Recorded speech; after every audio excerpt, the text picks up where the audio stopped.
when you do this work, you're planning for 7 generations in the head. And it's not just native plants that we're taking care of. You're taking care of the people that will depend on it. You're taking care of the watershed, the fish in the ocean that will be protected from the soil being washed away into it. You're protecting the birds that live in these trees. And when you plant food, which we're also doing, you're feeding people too.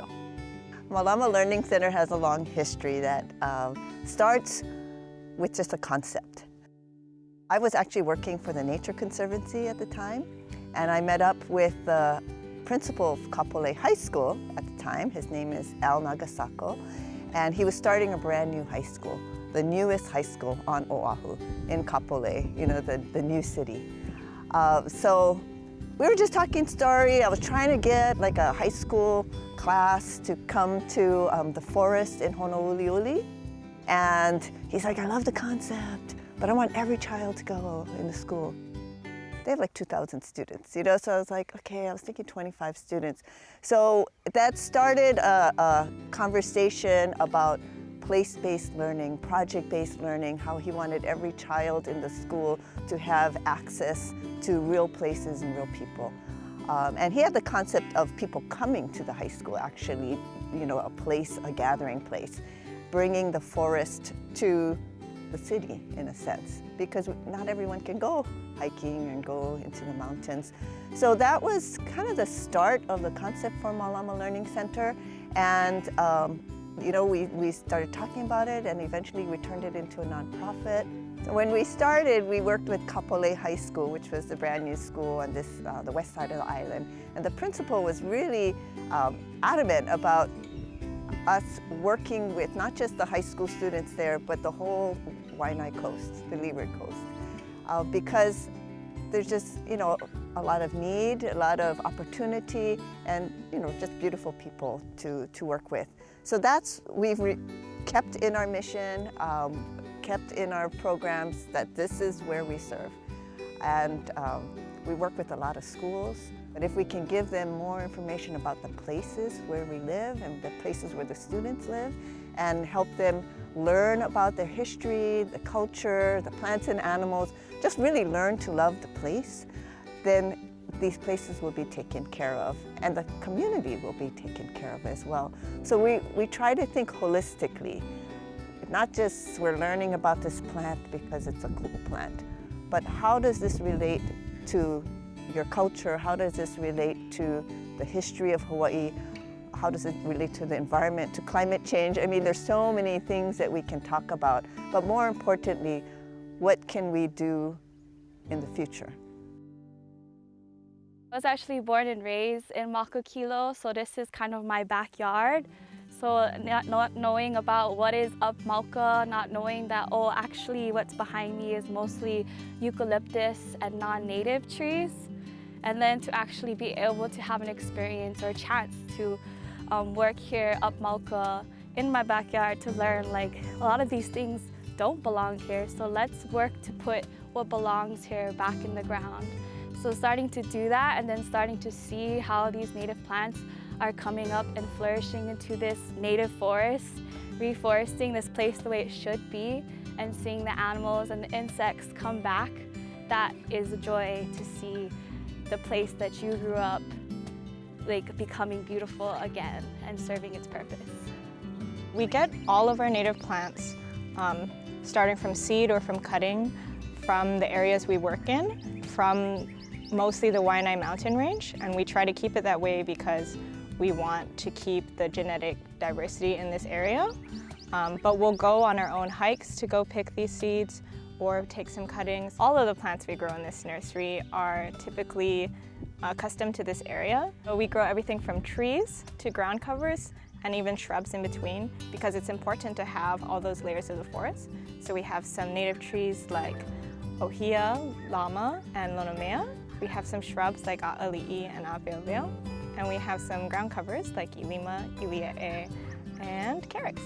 Every plant you see there, every plant we put in the ground has been touched by a volunteer in some way, shape, or form.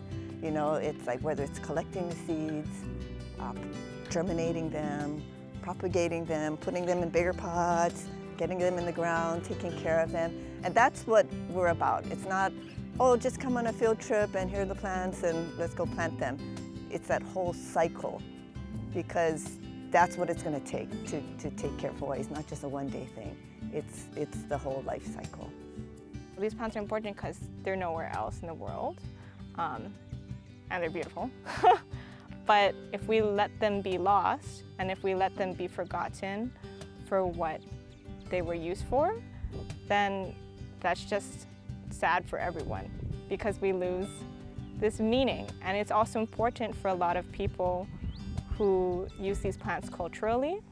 Before I started this job, one, I didn't know any native plants, and two, I didn't know what they could be used for. And now that I do, I actually drink some of these plants as teas.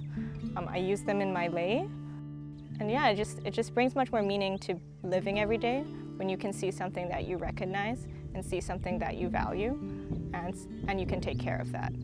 The reason why we feel it's so important to teach people about the plants and about the places that we live in is because that builds that sense of belonging and sense of pride and sense of aloha.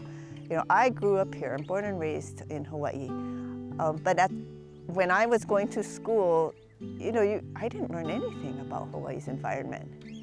We didn't learn about Hawaiian plants or really anything much about the ecosystem, and that was just standard. I wanted to do environmental science or environmental studies. I wanted to save the animals, but I really didn't think I would do it in Hawaii because I didn't think there was a problem here. And only until you go away, and I went away to school and learned that Hawaii has all these endangered species, you know, it has these wonderful birds that are disappearing, and like, oh my gosh, I have to do something. And so with that philosophy, like if I didn't know, I wouldn't do it. So we have to teach people, right? We have to say, hey, Hawaii has so many, I mean, we're not making this up. We have so many unique species that are found nowhere else in the world, and many of them are going extinct for a lot of different reasons. But there are things that we can do to save them. If you don't have that basic knowledge, then you don't, you know, have the sense to care. But it's, you know, it's more than just caring to us. It's really learning to love it, to love these plants and animals, to love the place enough that you will actually do something about it. The main reason I love working for Mālama Learning Center for so long now is because it allows me to work alongside my community and not give back. I don't necessarily like to use that term. It's to contribute to my community, to the health and well-being of my community, and be an active member of my community, and to the place that has raised me and made me into the person that I am today. I attribute it all to being from this place. One thing I like about interning here is that every day is something different that you're doing, you know, at the different sites, whether you're weed whacking, you know, you're taking down broken tree branches, planting plants, picking up things at different stores to take to the sites to build or for people to use at their volunteering times. But just meeting the people and, you know, working with your hands and seeing this land become something better than it was a year ago. Aloha Aina is just so important because it brings you a sense of belonging, and also just Aina is so forgiving. It's so forgiving and giving. I love doing this work because everything we do is done for the sake of the future generation. Everything from picking a seed to putting the plant in the ground, you see that generation of the plant growing up. And then when you put the plant in the ground, you won't ever see that tree be fully grown, but your next generation will be able to see it. Your children will see it, your grandchildren will see it. I have a daughter, she's 2 years old now, and she's actually grown up pretty much with the Mālama Learning Center, Ohana. So it's just great being able to take her out, and so she has been able to learn how, you know, touch the soil and put plants in the ground. But as a mother, just being able to see her not be afraid of Aina and just love Aina at such a young age, I hope to just foster that, and then like these plants that we're putting in together, she will be able to come back over and over and see them grow throughout her lifetime, and that's just so beautiful to see that full circle.